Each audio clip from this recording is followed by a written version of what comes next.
Olá, pessoal! Hoje vamos estudar as diferentes formas do porquê, quando devemos usar separado ou junto, com ou sem acento. Então, vamos lá. Primeiramente, vamos falar sobre o porquê separado e sem acento. Nesse caso, temos a junção da preposição por mais o pronome interrogativo que, e nós usamos para fazer perguntas. Ocorre em perguntas diretas, ou seja, de cara a gente pergunta sem rodeios. Dessa forma, o porquê aparece no início da oração. Por exemplo, por que você fez isso? Por que ele não me responde? Lembrando que esse porquê separado para perguntas, a gente pode substituí-lo por qual motivo ou por qual razão. Eu poderia dizer, por qual motivo você fez isso? Ou, por qual razão ele não me responde? E também usamos o porquê separado e sem acento para perguntas indiretas. Ocorre no meio das orações e é sempre uma marca de dúvida ou suposição. Por exemplo, não sei por que você fez isso. Ou não entendo por que ele não me responde. E esse mesmo porquê que usamos para fazer perguntas, ele pode vir acentuado por conta da entonação da voz. Acontece que o que torna-se tônico, ou seja, é pronunciado com mais força no final de frase ou quando ocorre uma pausa. Então, o que deve ser acentuado pela regra dos monossílabos tônicos terminados em E. Por exemplo, fico aqui pensando por quê? Ou, você fez isso? Por quê? Observe que nesses dois exemplos, a pergunta, o porquê, vem no final da frase e leva acento por ser pronunciado com mais força. E esse porquê também pode aparecer num período maior, sendo acentuado por vir antes de uma pausa. E a gente marca a pausa com sinais de pontuação. Por exemplo, o menino não disse por quê, mas nós imaginamos o que aconteceu.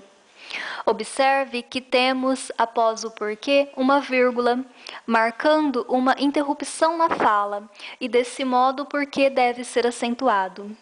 Até aqui vimos o porquê, que ocorre separado e usamos para fazer perguntas diretas ou indiretas. E ainda o motivo de ser acentuado no final de frase ou antes de pausa. Agora vamos falar de um outro porquê, separado e sem acento, mas que se refere a pronome relativo. Não tem nada a ver com pergunta nem com resposta. É a junção da preposição por mais o pronome relativo que. Lembrando que esse pronome a gente pode substituí-lo por o qual. E dessa forma, eu posso dizer que podemos substituir o porquê relativo por pelo qual, pelos quais, pela qual, pelas quais. Observe o exemplo. Eis o bairro, porque lutei firmemente. Nesse exemplo, o que é pronome relativo, pois faz referência a bairro, retoma a palavra bairro. Eis o bairro, lutei firmemente pelo bairro.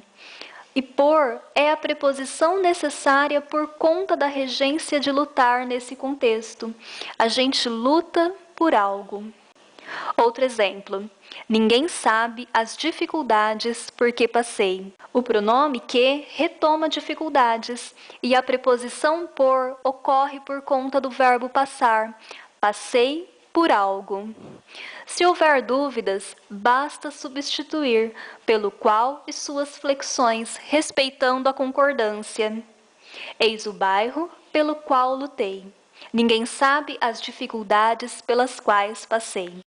Agora vou falar do porquê, todo junto e sem acento, que nós usamos para respostas, na hora de fazer justificativas e dar explicações. Esse porquê é uma conjunção, ora de causa, ora explicativa, e conecta orações. Por exemplo, saiu cedo porque tinha compromisso. Observe que temos um período composto. Saiu cedo e tinha compromisso. A conjunção porque liga uma oração à outra, estabelecendo uma relação de causa e efeito. O fato de ter compromisso produziu o efeito dele sair cedo. E o porquê aqui introduz uma justificativa. O porquê, junto e sem acento, também pode ser usado para dar uma explicação. Como conjunção, une orações independentes entre si. E um detalhe, há sempre vírgula antes do porquê explicativo. Por exemplo, entre logo, porque em breve vou fechar. O porquê introduz uma explicação, esclarecendo por qual motivo eu quero que você entre logo. E vamos ao nosso último porquê. Usamos o porquê junto e com acento como substantivo. Agora ele tornou-se uma palavra e não mais uma junção. Tem acento por regra de acentuação. Podemos substituí-lo pela palavra motivo ou razão.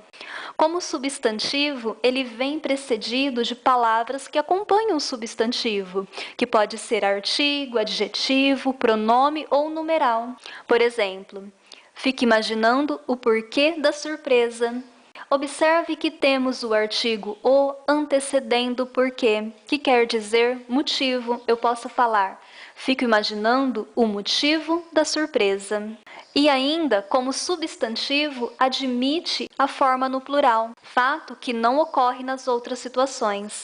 Por exemplo, meus porquês não deveriam causar tanto alvoroço. Observe que temos o pronome meus antecedendo porquês, que está no plural e pode ser substituído por motivos. Meus motivos não deveriam causar tanto alvoroço. É isso, pessoal. Para a gente finalizar, aqui uma tabelinha de resumo. Nós usamos o porquê separado para perguntas diretas ou indiretas, quando essa pergunta ocorre no final de uma frase ou antes de uma pausa. O porquê é acentuado. Há também um porquê separado, que é o pronome relativo, que não tem nada a ver com pergunta, que faz referência a algo que foi dito anteriormente.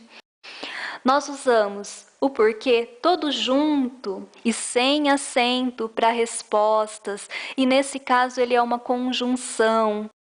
E nós usamos o porquê todo junto e com acento como substantivo. É isso, pessoal. Nossa aula fica por aqui. Muito obrigada por assistir e um grande abraço a todos.